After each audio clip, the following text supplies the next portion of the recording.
السلام عليكم. انهيار وجنون عمرو أديب بعد فوز الأهلي على الوداد، ويصدم مرتضى منصور بهذا التصريح التاريخي. ولكن في البداية، لو أنت محب للنادي الأهلي اضغط لايك على هذا الفيديو، ولا تنسى الاشتراك في القناة وتفعيل زر الجرس حتى يأتيكم كل جديد. بعد الفوز التاريخي للنادي الأهلي على الوداد في كأس إفريقيا لأبطال الدوري، وفاجأ الإعلام الزملكاوي عمرو أديب النادي الأهلي بهذا التصريح الناري.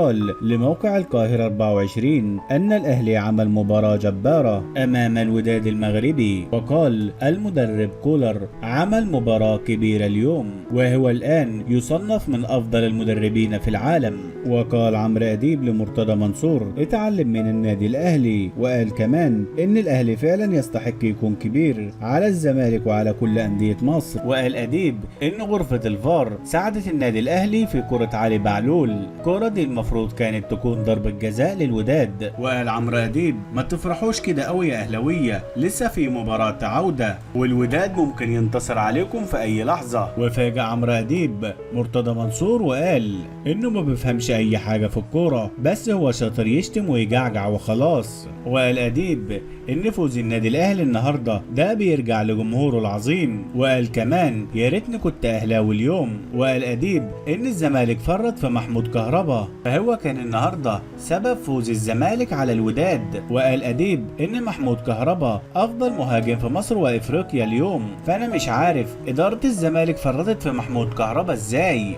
ده محمود كهربا يستاهل إنه يلعب في ريال مدريد مش النادي الأهلي كمان. وفي النهاية، لو أنت محب للنادي الأهلي اضغط لايك على هذا الفيديو، ولا تنسى الاشتراك في القناة وتفعيل زر الجرس حتى يأتيكم كل جديد.